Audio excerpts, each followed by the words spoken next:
This episode is sponsored by Smart Travel, a new podcast from NerdWallet. You know that one friend who always finds the best travel deals, picks the right cards, and somehow ends up in first class for the price of coach? How do they do that? Well, Smart Travel is like that friend, but in podcast form. They cover all things travel finance, like which travel cards earn their keep and which are just heavy, shiny metal, and planning group trips that won't ruin your budget or your friendships. So travel smarter and spend less. That's the key with help from NerdWallet. Follow Smart Travel wherever you get your podcasts. Armchair Explorer is a part of the Voyescape podcast network. Check out all of their shows from around the world at voyescape.com. Are you ready? Let's go. Hey guys, welcome to the Armchair Explorer, where the world's greatest adventurers tell their best story from the road.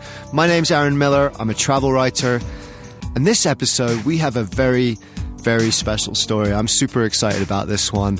We are going all the way to the Kalahari Desert in Namibia. Absolutely magical place, somewhere I've always wanted to visit, and we're going there to witness the last dance of the San Bushmen. It's an amazing story, it's an inspiring story, and it's a story about the power of dance and movement to heal us all. I think you're going to like this one. Taking us on this incredible adventure today is Ben Cole. He's a travel and documentary filmmaker. He's filmed everywhere from the Aboriginals of Australia to the Pygmy tribes of Papua New Guinea, and he's a good friend of mine too, because he was the cameraman and cinematographer of One Giant Leap, the Grammy-nominated round-the-world album, film and DVD, which I worked on in my 20s. I'm super proud of it.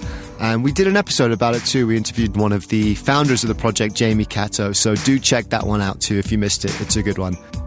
So Ben was asked to come and film this incredible dance, but he's also one of the founders, along with his wife Caroline, of Middle Earth Medicine Ways, which basically combines movement and dance and holistic healing practices to help us get deeper in touch with ourselves and the world around us. And that project was inspired in a large part by this story. So I think you're going to be really interested in it after you hear about what he experienced out there in the desert in Namibia. And if you are, you can check it out and find out more at middleearthmedicine.com. You can also connect with Ben directly on Facebook at Ben Cole Cinematography. So please do check that out. So we're about to set off. But before we do, and really quickly, remember, if you're enjoying the show, please help support it by spreading the word and helping this community grow. Leave a review, tell a friend, share it on social media. It means a huge hell of a lot and it makes a big difference. So thank you for anything you can do. The social media is at Aaron M. Writer, AARON, M. Writer for Instagram and Twitter, at Armchair Explorer Podcast for Facebook. And if you can, I'd also love it if you would sign up to the newsletter at armchair-explorer.com, where you can also find out lots of background info on each episode, photographs, and more cool stuff like that, as well as book trips inspired by the show. We are building a community of people that love the outdoors, that love exploring this world, and want to celebrate the amazingness of this planet. If that sounds like you, come and hang out. You're in the right place. We're going to get on well. But for now, don't worry about that. Just close your eyes and dream, because it's dark in the Kalahari. The stars are just coming out. The fire has been lit, and the San Elders are gathering to perform their last dance. My father had seen One Giant Leap, and he said, "Oh, you've got to work with my godson." Now, his name is David Bruce. He's a fascinating character, really, South African born. So he used to go on summer holidays. He used to, as soon as he could drive, would drive up into the Kalahari and meet the San Bushmen. And he'd take these huge photographs. And, cut to 20 years later, he had a book that was worth $20,000 that used to sell to such and such. And these were silver litho prints of these Kalahari Bushmen. And he'd given a couple of these prints to my father as his godfather. And he said, oh, I'd really like you to work with him one day. And I was like, yeah, Dad, maybe one day I'll meet him. Never got to meet him until years later. I got a phone call from David saying that he'd been photographing the Kalahari Sand Bushmen, the Khoisan Bushmen, and that he'd met 8 of these very, very old healers who had never met each other. And they'd asked him if he could come to one of what they called the last dance. Now, it wasn't only the last dance, it was the first dance because they'd never met each other. And these 8 healers had come to him. The lead healer, called Kuntabo, had approached him and asked, could he come and film the first and last time they were ever going to get together to heal each other before they died? And I was like, sure thing. I am in. Wow. You would be, wouldn't you? Going to Namibia, one of the most amazing countries in the world, to film one of the oldest and most fascinating cultures in human history. Yes, 100% I'm in. Trip of a lifetime. But actually, it was far more important than that. So David explained to me that I said, why are we going to make this film? Why are we going to record this ceremony? Apart from the fact that these old guys, who were the old doctors of the whole area, just wanted to meet each other and heal each other before they died. And he said that he had made a life income out of selling the photographs of the Sand Bushmen. And he wanted to give something back. So his ambition was to build a school in the area, in the Nainai Conservancy, so that the Bushmen could teach each other in their own language about their own culture. The project that David is doing is amazing. He, along with the community itself, is helping to build 5 primary schools for the region that will teach young San children in their mother tongue, close to their homes, which is often a problem keeping kids in school, the traditional knowledge that will help them keep their ancient culture alive, but also, crucially, the modern skills they need to survive in today's world too. Education is a huge challenge for San communities. Less than 1% graduate at high school level, and they are increasingly marginalized as a result. Without the ability to read and write, they can't advocate for themselves. They can't protect their rights, and their rights are constantly under threat. If you want to find out more and help support the project, please go to villageschoolsnamibia.com. So this is where the film comes in too. Unfortunately, like so many places in the world, it's hard to inspire young Indigenous people to carry on the ways of their ancestors. Why should they? They see YouTube, they see mobile phones, they see rap stars and basketball stars and movie stars and want to be like that too. We all do. Plus, being a San healer, it's not easy. It's seen as dangerous. The healers put themselves into these trance-like states, which are painful sometimes even, and thought to be risky. They may not return from it. And the apprenticeship to become a San healer is long and arduous. Most don't even want to start, and many of those that do don't make it to the end. But if the next generation is unwilling or unable to carry that torch forward, then there's a danger that some of that vital cultural knowledge amassed over thousands of years, will simply die out. So this isn't just a trip of a lifetime. This trip is a lifeline to help keep the knowledge of these ancient healing dances alive. And that is vital, not just for the San community, and of course that's the most important part, but it's also vital for us. Because as we'll see, the healing knowledge that this most ancient of human civilizations has amassed, while it comes from a completely different way of seeing and understanding the world, is just as relevant and powerful for us today as it was when we first set foot on the savannah hundreds of thousands of years ago. Ben's work is helping to save the San, but it might also be helping to save us too. The history of the Bushmen is horrendous.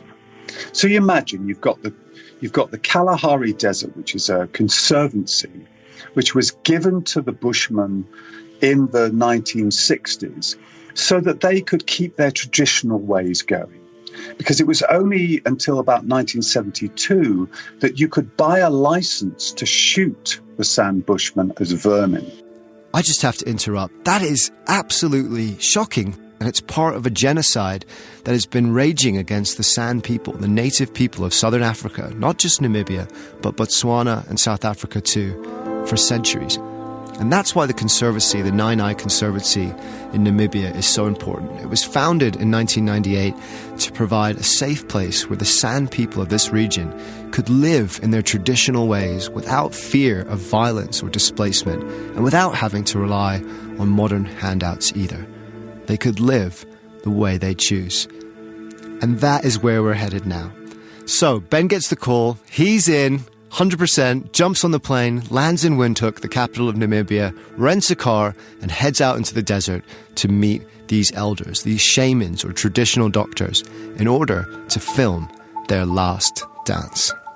The weird thing about Namibia is absolutely flat. So the road goes off for 100 miles ahead of you to a tiny point, which you can't see over.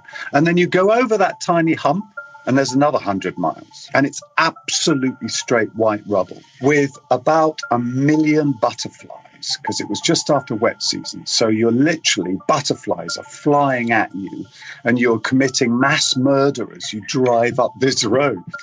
So I met David in a town about 3/4 of the way up, and it was just after the wet season, so the grass is growing. On the sides of the road, sometimes you can glimpse some giraffe just poking its head over the bushes. And he said, well, we've got to drive around the desert and pick these guys up.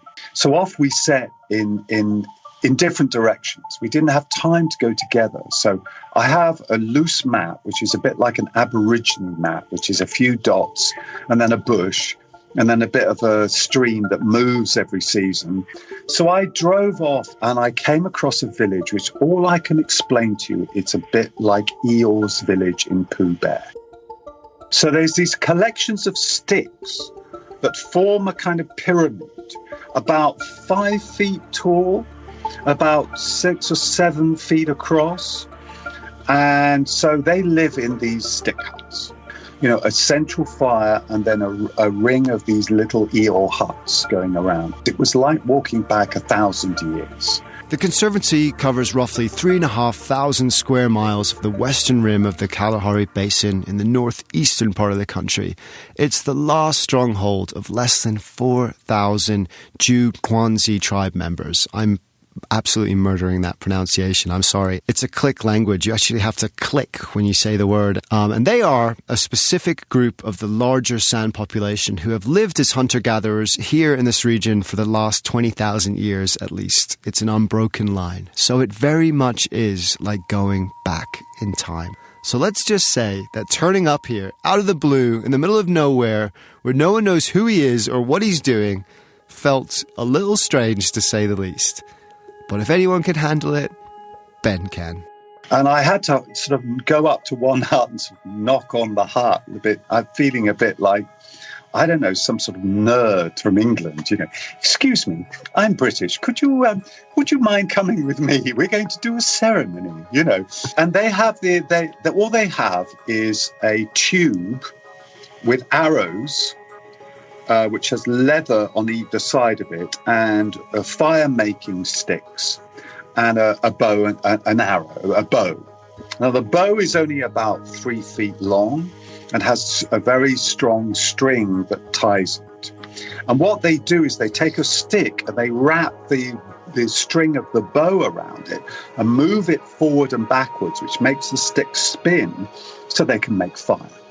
And this is their kit. This is like their adventure kit, you know, that saves their lives. Well, for us, it's a mobile phone, but for them, it's this kit. So that's all they brought with them. I mean, I said, do you want to bring your things? You know, and of course, I don't speak the click language that they do, but I am an exceptional mime artist. I love Ben. He is an exceptional mime artist, by the way. You can probably tell he used to be an actor and he actually trained in mime. So he's definitely who you want on your side when you're knocking on the side of a stick hut in the middle of Namibia and trying to convince an elderly doctor who only speaks click language to jump in your cheap 2-wheel drive hire car and follow you into the desert. And it just gets more surreal and more amazing from here. I picked all these guys up. I had 9 elders in my car. Now, these people, they look about 150 years old because they spent all their time in the hot sun. And the cracks in their faces are like riverbeds where it hasn't rained for about 50 years. You know, it's amazing. And their faces, you know, the sand Bushmen are the most ancient DNA on the planet. Now, if you look scientifically, they say that they are 40,000 years old, their culture. But actually, more accurately, it's more like 250,000 years old. So they are like the most ancient DNA on the planet. And in their faces, you can see a black face. You can also see Japanese eyes. You can also see a black nose, but you can see the Western shape of the skull. So it's like seeing someone who's a mixture of all of the races on Earth. Isn't that incredible? I'd never thought of it before, but of course it makes total sense. One genetic study indicated that all of us, every single human being on the planet, shares some genetic makeup from the Sand people. Think about that. Their culture is so old, their DNA is so ancient, that the actual makeup of their faces contains a little bit of all of us. But don't let that smiling, unifying exterior fool you, because underneath is a stone-cold killer. So at one stage, I'm driving down this sandy bank thinking, I hope I don't turn this truck and kill these guys. Because I've never driven off-road, really. And I'm driving down sandy bank, and a little deer ran in front of us. And suddenly, from the back, I hear, get it. You have to kill it. Because for them, a car is the most fantastic hunting instrument. And I spent about 20 minutes trying to run over this deer to try and make their lives a bit happier because they were just so happy. Okay, so I lied. Not a stone-cold killer, unless you're that poor baby deer, I suppose. And by the way, don't worry. It turns out that cute little baby deer is a lot more agile than an English documentary filmmaking mime artist who's never driven off-road before. The elders didn't get their dinner. Well, not yet, anyway. And that bow and arrow they have in their survival kit, by the way, well, that isn't the only or even the most important weapon in their arsenal. And deer, as Ben was about to find out, isn't the only thing they hunt. One of the young men brought over a tiny little bow and arrow, exactly like the larger ones, but tiny. And in very broken English and mime, I discovered that this is the origin of Cupid. Okay, so when a young man fancies a woman, he wears this tiny little bow and arrow set on his belt. And he'll walk around and he'll see the girl that he likes, and he'll take out a tiny little arrow and he'll shoot it into her buttock, right? And it goes through the leather of her leather skirt and enters her buttock in about a millimeter. And so she'll turn around, go, ouch, and pull this arrow out and search for the man that's shot at her. Can you imagine if that's how we all did it? You know, you're at a bar or a nightclub or whatever, and instead of busting out your best moves on the dance floor and hoping for the best, you bust out your little miniature bow and arrow and shoot someone you fancy in the butt? It would be brilliant. I mean, don't try this at home, obviously, but personally, I think it would be great. Weird way to get a compliment, yes, but you know, a compliment all the same. Walking down the street, minding your own business, and then suddenly, bam, out of nowhere, a little miniature arrow just whacks you in the arse. I'd be like, damn right.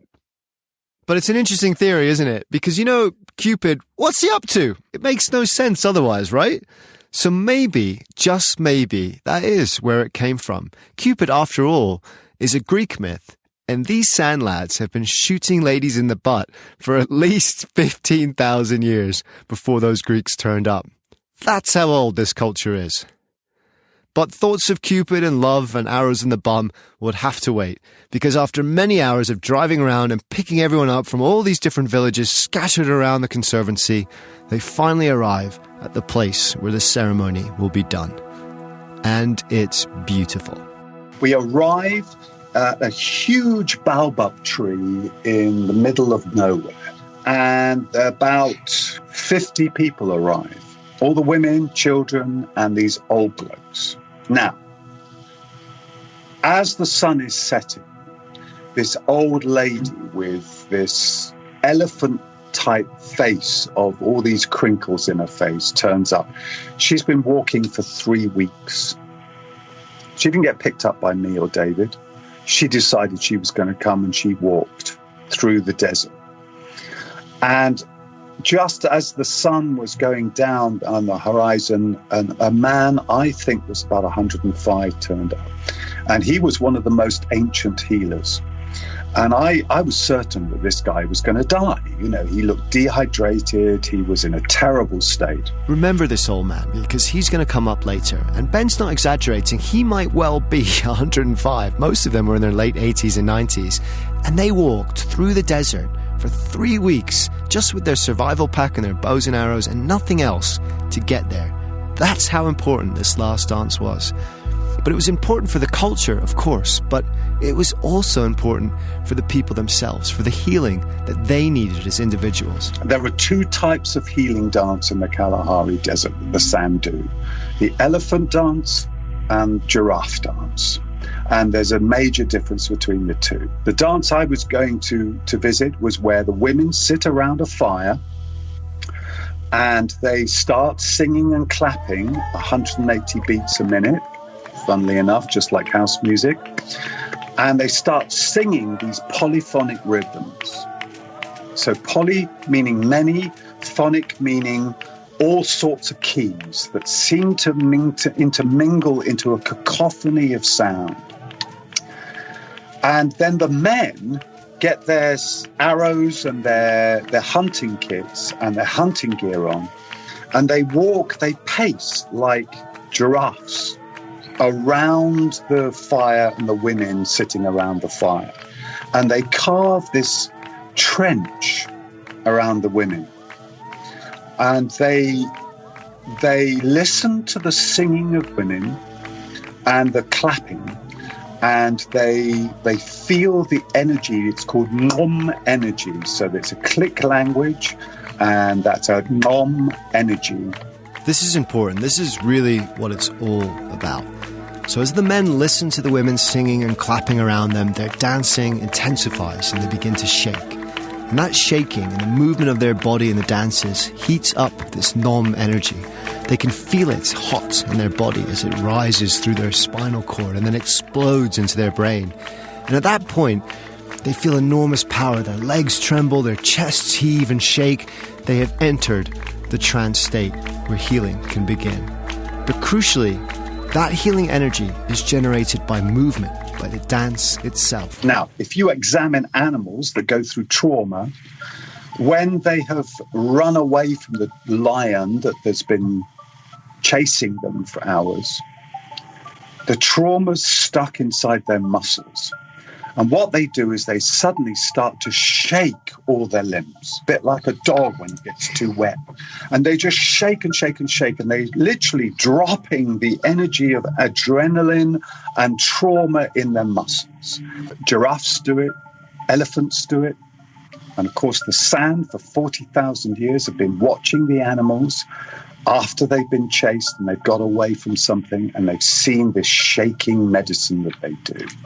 So they have learned from them. And what they say is that, look, for the San Bushmen, their iPhone is an arrow. They live by it, they die by it, they hunt with it. So they see the body as a circle of energy connected to the desert floor and to nature. But this circle of energy has arrows sticking out of it, just like the arrows they carry. And when you start to shake, these arrows, which are normally limp, sticking out of your belly and your back, start to rise. The arrows rise, they lift out of the body. Now, they see them as arrows. We might see those points as injury or trauma. We might see that as an energy blockage in the body or even an emotional blockage. And lots of traditions around the world work within that kind of understanding, right? Acupuncture, for example, holds that blockages in our chi energy can cause all sorts of health problems, and that by inserting needles in precise points in the body, you can unblock this energy and allow the body's own natural healing to occur. Pressure points and trigger points in physiotherapy do similar things too. And what Ben's saying is that movement, that shaking, is a natural process that we see in the animal kingdom to release that blockage, that pressure, that trauma from the body, and that the healing dances of the San people come from that deep instinctual place. Our Western scientific brains may explain it differently, we may have different language for it, but essentially that's what's happening. And it's happening now, under the Baobab tree, as dusk settles on the Kalahari Desert and the fire is lit, and the singing and dancing begins. I watched these old guys going around and round in the circle, and eventually they would start shaking, like going into trance. And then they would turn and they would reach down to their women folk and they would grab hold of their heads and shake with their heads and pour this energy inside their heads, their hearts, their wombs, their legs, their knees, the babies they were holding. It's fascinating. It's like it's transfixing. And for 2 nights, these ancient men danced and they would make us like wimps in a rave or a festival. They danced constantly, around and around in the circle with their spears over their shoulders, and they got into trance, led by the great Kuntabo. They would go around and round in the circle until they stored up what is this Nom energy. And the Nom energy has been studied. It's one of the most... The San Bushman is one of the most studied peoples by anthropologists. Years later, I went back to the Kalahari with an anthropologist called Chris Lowe. And so I went back with him to study them, and he spent 15 years there. And he has very humbly got to know the doctors there. And he explained to me what his theory was. And basically, he studied a gentleman called Bradford Keeney, who identified the shaking as a critical mechanism for opening the body up to spirit. As the shaking and dancing intensifies 2 nights without cease, beginning with small steps in time with the beat, but growing harder, stamping on the ground in time with the clapping and song, this energy grows stronger too, it grows hotter, until the healers pour this energy into the bodies of the people around them in order to heal them. Bradford Keeney, the anthropologist who Ben mentions, actually has a book which I will link to. It's called Way of the Bushmen as Told by the Tribal Elders. And he's got a special perspective because he's been accepted by the San healers as one of their own. This special wisdom has been given to him by them. And he writes in that book that the San culture is a dancing culture. It's intrinsic to who they are as a people. He writes, "The movements and sensations of the body in relationship and interaction with others constitute their way of knowing and being. They are a dancing culture. They know through dance, and they dance their ideas, emotions, and laughter as well as their bodies." I love that. They are a dancing culture, and through the healers' movements, this spiritual energy, this life force that comes from the land, from the desert, and which is generated through their movements and singing, comes into being. And when it does, that person starts to shake, just like the antelope. And Keeney says that there are 3 stages to this process once the healer is in trance and shaking. At first, on the first stage, they feel power, they feel strength. On the second stage, they feel love for everything around them. They can see the suffering of others and they can pull it out. These are the arrows of trauma that you can release, that they let rise up. But there's also a third stage. And the third stage is one which only a rare few can reach. And in that stage, they feel a love so all-encompassing and pure that they can pass on this love, this energy, into the hearts of others through touch. Such a person is known as the heart of spears. And this is who the great Kuntabo is. And for the San people, this is also what God or the universe or life force or whatever you want to call it, whatever it means to you, For them, God is the love that is called down and expressed and felt through dance. God is not separate from that for the San Bushmen. He is the love that dancing manifests. And guess what? It works. The night before, the first night, the old man that I thought was going to die, each healer, each of the 7 other healers came up to him and were wiping their hands down his body and pulling out the energy of trauma from his body and old age, and then reaching up and throwing it up into the air with this high-pitched squeal. And the next day I asked Kuntabo what was going on, and he said he was throwing it back to the ancestors. And, you know, the second day I see this guy in a jacket walking around the camp like a teenager, and he's playing with the children, and he's laughing and joking, and I'm like, my God, that is the same guy. So you know what we're all doing now, right? When we're old and grey. That's right, we're going to the Kalahari Desert, we're lighting a fire, and we're dancing with the San Bushmen. And I don't care if I have to walk 3 weeks through the desert as well to get there. It'll be worth it. Because what you really need, and this is what the San Bushmen are telling us, what you really need to do is dance. Start now. Dance more. Dance every day. And let go when you do it. Dance with abandon. Let that energy rise up in you. Let it heal you. Because there is power in dance. But for Ben, well, Ben's lucky. He didn't have to wait until he was old and grey. He experienced it firsthand and right from the source. And it was an experience that changed his life. One thing I've learned from filming Sacred Ceremony is that if you're just an outside observer, you never get to understand what you're filming. So I decided I would have a go. And Kuntabo came over to me, and he started shaking, and he put his hands on my heart. And immediately I wanted to cry. That, you know, that when your heart just opens and tears, not the tears of trauma, but the tears of bliss. So just a few drops started dropping out of my eyes and down my face. And I stood up and I started shaking with him. And when I did it, it was a bit like starting an engine. So you've got somebody on a fast motorbike revving up next to you who's shaking and you know, cooking with the energy. And they reach over and they put some oil on your body and they shake next to you and they put their heart against yours in like a heart embrace, and they pour energy into your heart, and suddenly you start shaking a bit because everyone's shaking around you, and you start kind of faking it a bit. And it's like trying to start an engine. And then eventually your engine starts and you start shaking, and your hips shake and your legs shake and your head shakes and your hands shake, and you're like, and you can't stop. I was shouting with energy. And all the women came over and they form a semicircle around you. In the giraffe dance, the men dance around the women.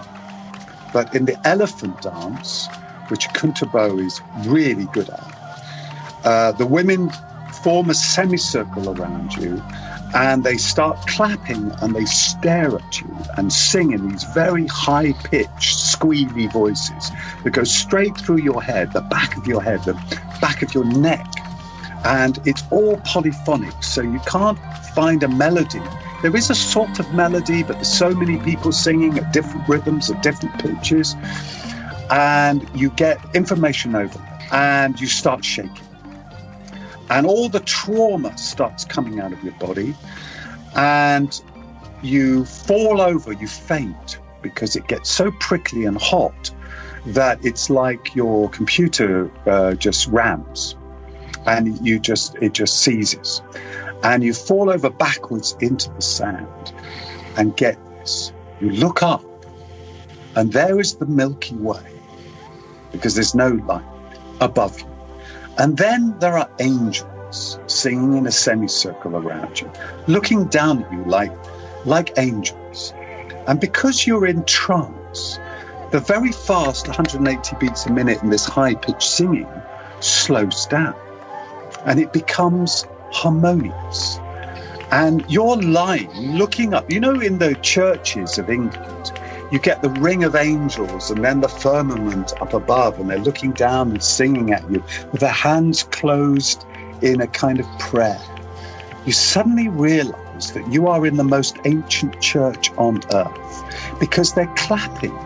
So their hands are going together in prayer, and you're looking up and their singing becomes like angels, like an angelic choir. You have died and gone to heaven. And it is the most ancient choir, the most ancient church on earth. Because here's the thing. We have been dancing and singing and making music since we first set foot on the savannah. It's who we are. Every spiritual religious tradition on earth has some form of dancing and music and movement and chanting and drumming as part of its practice.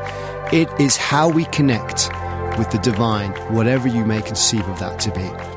And as Ben entered that trance, the polyphonic singing, that barely comprehensible noise slowed down and became harmonious, because now his brain was buzzing on the level of the desert, on the heartbeat of the land, and his spirit, like those arrows, was rising, and it felt like prayer because it was prayer, the most ancient prayer on the planet.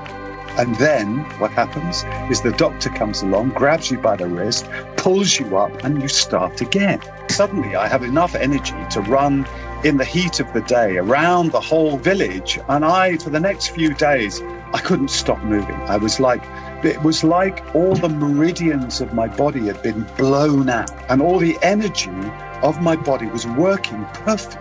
And I was suddenly 19 again, being able to run at 5 miles and then, just take a few breaths and carry on, And that's their secret. Not drugs, not medicine, just movement, just music. The music of the desert, the last dance of the sand Bushmen.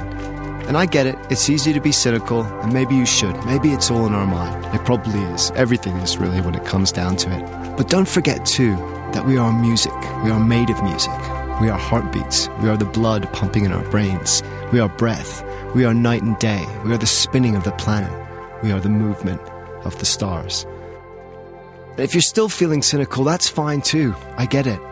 But I would also just ask you to think back to the last time you truly let yourself go, listening to your favorite song and dancing your heart out, whether you're in a concert or a club full of people or just in your own front room. Because it does feel good, doesn't it? It does feel like healing. And it doesn't matter what you do or how good you are. Personally, I've always found a solid 4-4 big fish, little fish cardboard box does the trick. It doesn't matter. Just let go. And it does feel like healing when you do. And maybe, just maybe, it goes deeper than that too. Every single culture has dancing in their spiritual practices. Every single culture has drumming, has rhythm, has singing that helps us go into trance. So we have our own versions of that kind of healing, because I completely believe that dis-ease is diseased energy that's trapped in my muscles.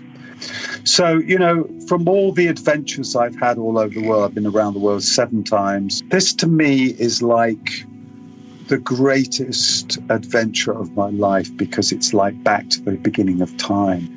To spend 2 nights under a baobab tree in the middle of nowhere with people older than anyone you know, dancing like they're at a rave, shaking and singing and doing all this, is to me really what the ancient life is about. And when anything bad happens to me, when any bad news comes along, and I notice my body tensing, and I notice the trauma of bad news traveling through my body now, I go and find somewhere alone in nature, and I start to shake like a dog that's shaking off the trauma, and I close my eyes and I bring back the vision of a fire burning, of this circle of women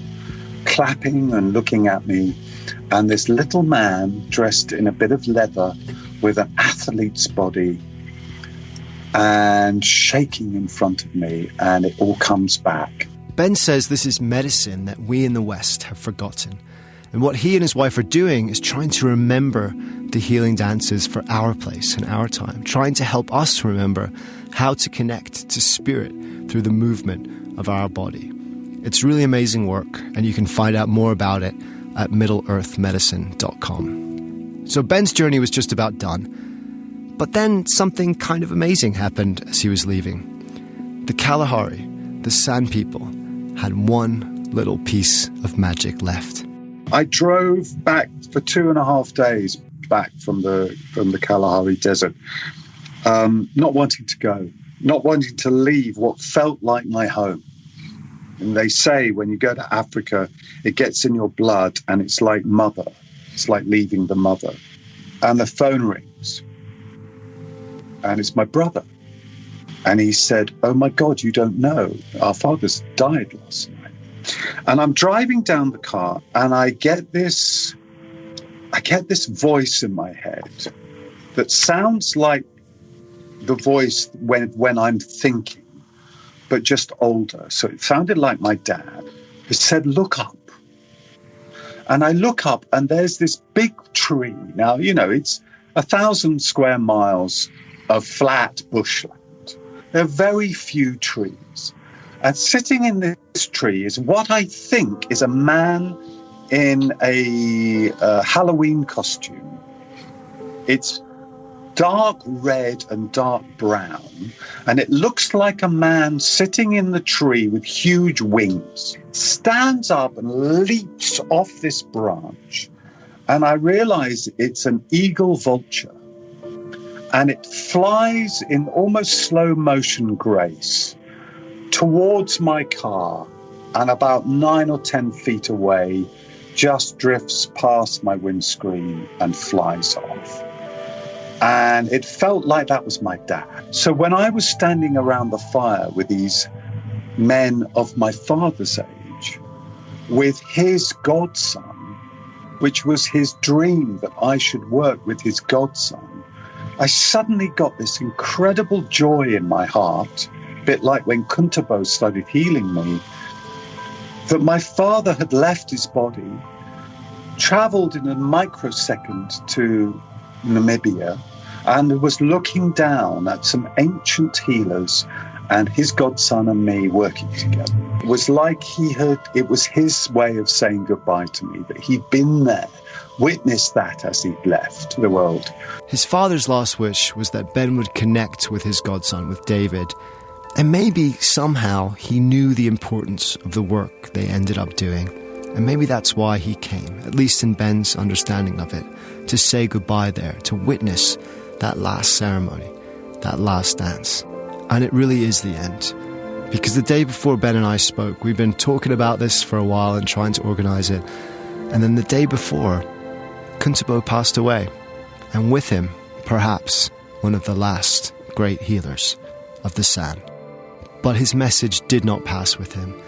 Ben's film is in the school. Kuntabo's great-great-grandchildren, with luck, will be able to watch and learn from it too, as was his wish.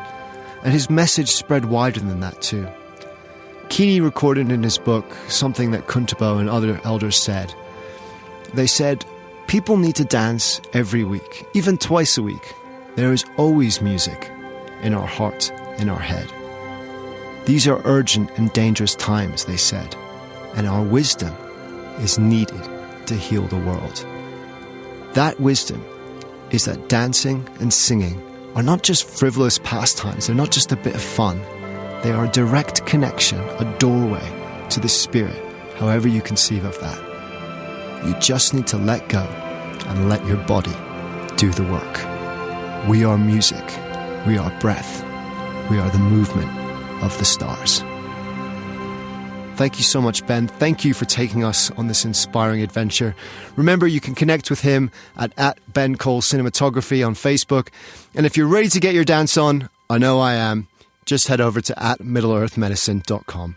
So thank you to all of you. Thank you for listening. Thank you for being a part of this community.